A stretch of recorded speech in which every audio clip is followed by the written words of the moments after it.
Toxic work environments, poor pay, and difficult customers that led staff at restaurants, butcheries, and chain stores across the country to call it quits this year. Come take a walk with me and let's talk about it. So there was a TikTok video that went viral last month. It was a customer who walked into an empty IHOP in Tennessee. And in the video, you'll see like there's buckets filled with eggs. There's no one at the counter. There were slices of bacon that sat on the griddle. The phone rang, someone picked up, and they said, "Thank you for calling IHOP," but then also followed with, "I don't even work here." Everybody walked out, and they were just grabbing bacon. If you want to see the video, it is by user DJ20grand. I'll post it right here. The whole shift quit IHOP.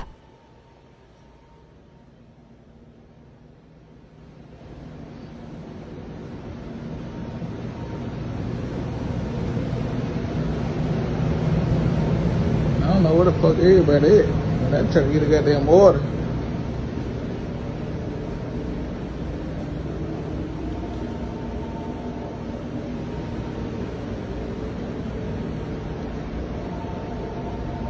Man, I'm taking no goddamn. The phone ringing like a motherfucker too. Like everybody quit around this motherfucker. They burnt that shit. I don't know. They ran out of water. They ran out of butter.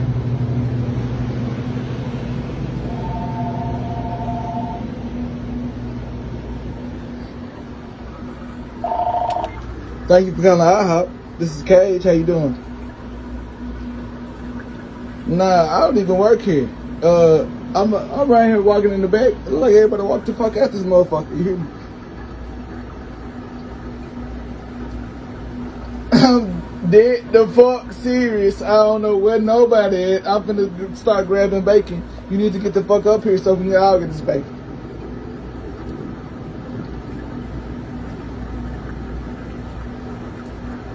Nah, I swear to God, you thinking about work here. I was playing. I'm finna get the fuck out of here before they call the police on my stupid ass. Hey, this nigga right here. How you doing? What's up, boss man? You work here? Yeah, who you is in my office, bro? Oh, okay. Bro here, so I need to get the fuck. They want to talk to you. I bet they do. Man, you don't hang up the phone. This is a customer. You gonna hang up the phone on the customer? Man. Alright, okay. They want me to hang up the phone. Call back in 30 seconds. Get out my office, man. What you want, bro? I'm goddamn, you gonna take my order? Hell nah, man. Get out my office, bro. Bro don't want me to take his order too. How y'all doing? How many guys? I'm with. How many you got? They got 3. 2. You know what 3, yeah. Alright, boom.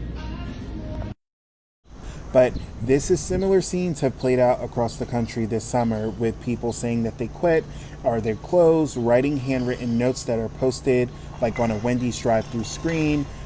There was that Arizona Dollar General store where they left a note saying our manager does not treat us with respect.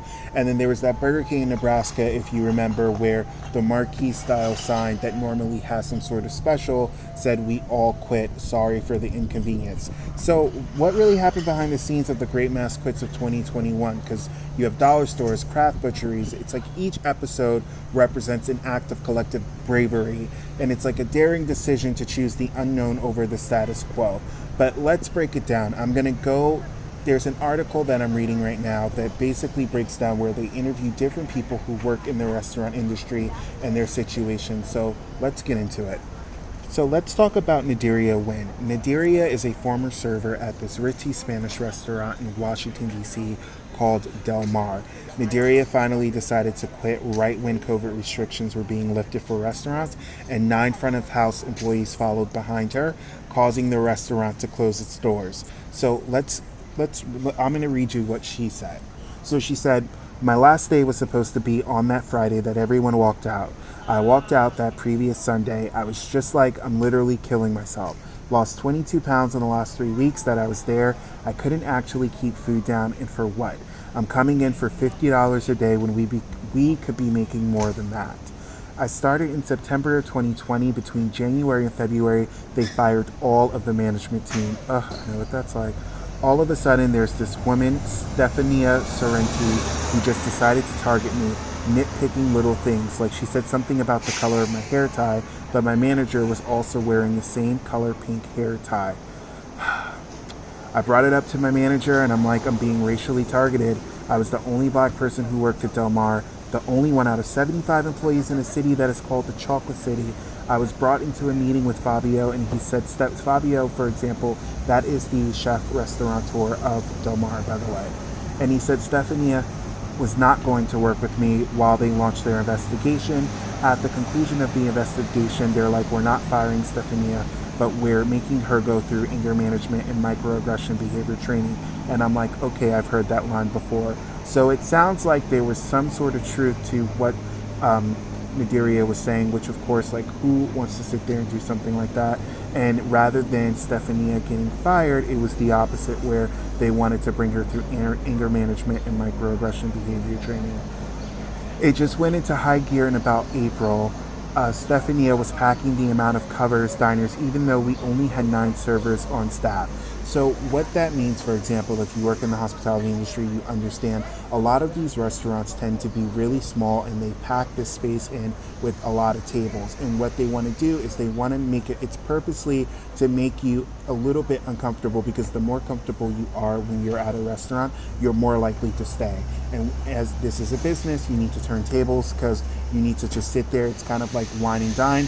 Everyone has, it's based on how many people. So if you come in with another person and you're 2, there's like this unspoken rule where maybe like you should eat for 90 minutes to 2 hours. So it's one of those things where we can't necessarily kick you out, but then at the same time, like, we want you to eat your food and just like hurry up and get out so we can like turn the tables.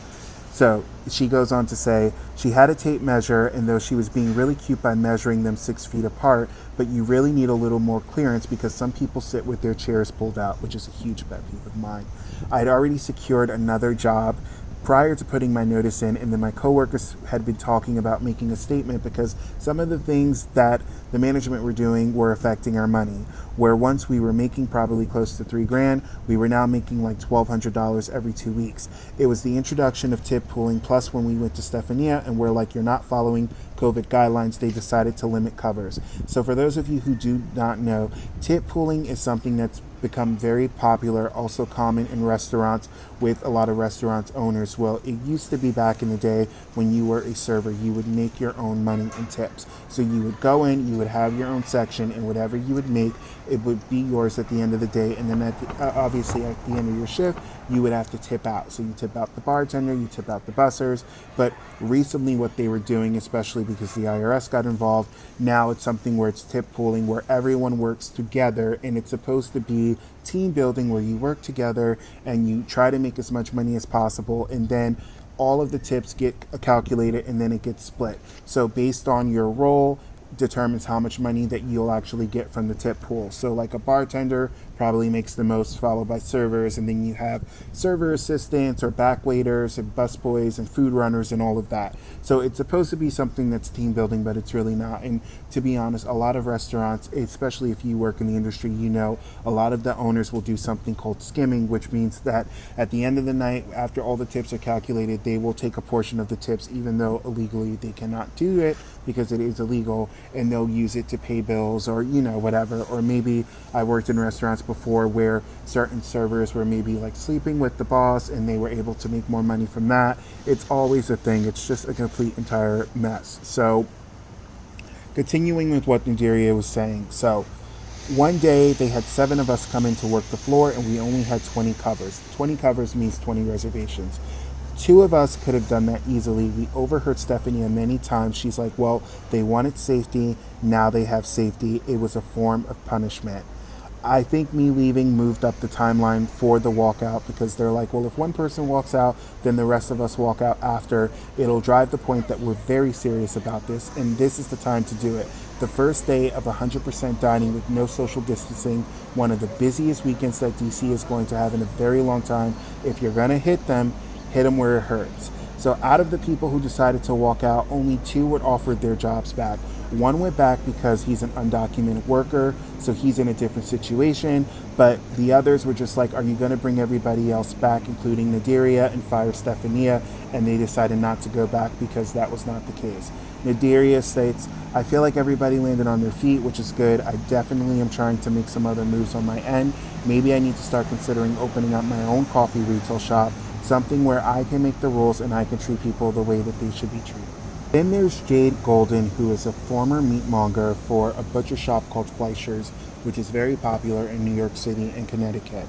So I know a little bit about this, and let me tell you. So Jade used to work at Fleischer's, no longer, on the Upper East Side location in Manhattan. So the company ended up having a wide walkout back in July, just weeks after just a rapid fire of management that included the beloved company head butcher.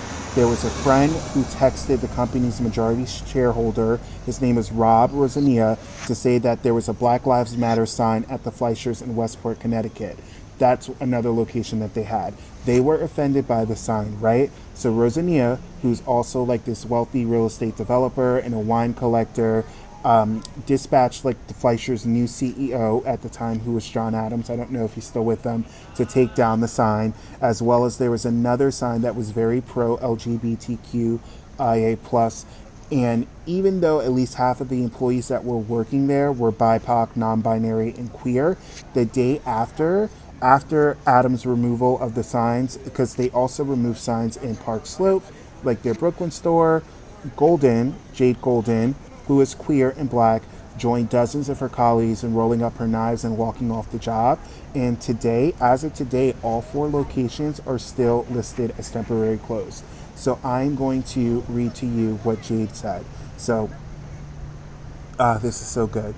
I got into work at 9 a.m. that Friday. We were opening as we normally do, and the store manager got in at 10 a.m. He hadn't even put down his bag yet. The phone rang, and the store manager from Park Slope, which is in Brooklyn, was on the phone to let him know that basically things were going to get weird that day. The shop's head butcher and the store manager went downstairs and started this meeting. It was via Zoom with the CEO and the managers from other stores, and it was me and 2 other mongers upstairs just talking about what is happening, what's this going to mean. The store manager, he had just gotten promoted after like a year of them asking him to do the job without payment, the title, and he's a black man. I'm a gay black woman. I'm in a very weird place in my training, and I do not want to start over somewhere else. Like, we don't want to do this, but we understood it was very, very simple. We either stand with Rob Rosania or we stand with Westport, which had already announced that they were walking out, and Park Slope, which had just said that they were walking out too. So we walked out. The company used Basecamp as a communication platform between stores and headquarters. There was nothing from the CEO until about 5:50 p.m. on Friday. He sends a picture of one of the locations with the Black Lives Matter sign and LGBT sign back up in the window. A couple hours later, he posts a picture of the Connecticut location with its signs back up.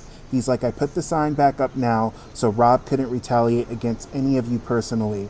The next afternoon, we get another base camp from the CEO telling us that the signs have to come back down, and also I need you guys to come back on Sunday. So it looks like what happened was the manager, well, not the manager, but the CEO decided to put the signs back up and let everyone know, hey, I put the signs back up. But right when he put them back up, he turned around and said that he had to take them down and everyone needed to come back into work.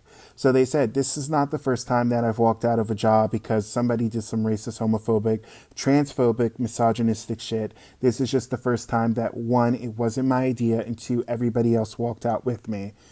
We already had stated that we would not be returning back to work, 1, without signs, 2, until at least Monday, so we have a company-wide call figuring out our unified response. The general vibe was we are not going back to work for this guy. The store manager of the Westport store, Rosania, made a racist joke to him in the midst of all of this about how white men can't jump. The CEO went to the Park Slope location and made a false equivalency between his own BDSM proclivities and LGBT communities. My whole thing the whole time was, I'm here standing in support with you guys.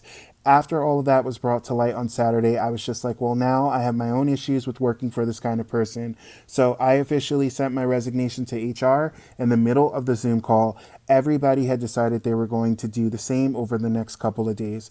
This is not the first time I've walked out of a job because somebody did some racist. Oh, I already repeated that. So let me keep going. She says, it's messed up. Well, she didn't say much. She said the F word, what the CEO and the billionaire investor did, but that I expect. everybody else's behavior is just completely baffling to me in the best way possible. It really has made me have a little bit of faith in humanity, honestly. Every butcher shop in New York City reached out to me within like 48 hours and extended discounts, groceries, jobs to me, and everybody in the company.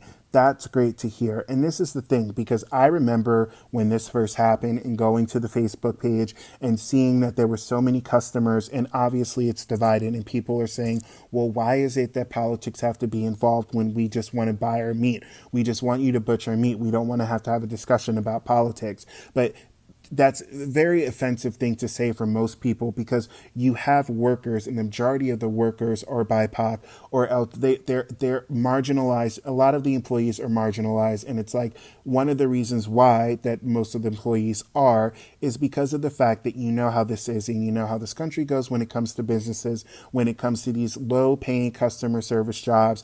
Even if it's a decent pay to most people, it's still low pay, and a lot of the times it's marginalized communities that are working these type of roles. And for you to sit there and say, well, I just want you, it's basically saying like, just like do your job and shut up when all of these things are going on. Like, it's important for people to step up and hold themselves accountable, and it's important for everyone to be valued and respected. That's just my personal opinion. So, continuing with what Jade said, everybody from the Upper East Side has found new employment, which is good as far as I know. While we were sitting there on that Friday, I started posting on Instagram what was happening, like, oh, I may need a new job if anybody's looking for a new butcher, holler. The production manager from the Meat Hook follows me, and she was like, email these two people. I went on resume.com, made like a 15-minute resume. By Friday afternoon, I had an interview for Tuesday. Me and the head butcher vibed. I killed my cut test, and I've been employed there full-time ever since. This is such a great story, and it's so interesting, and it's so divided. And like, I remember when this first came out, but this is just another example of many more. So what I'm going to do is I actually have to go because I have to get back to work because I do have a job, but I am going to press pause on this video, and I'm going to do a part 2 and post it within the next day or so. So please like and subscribe if you like this video. I would love to hear your thoughts as well, especially if you are someone who works in the industry. Please comment below, and I will see you soon with another video.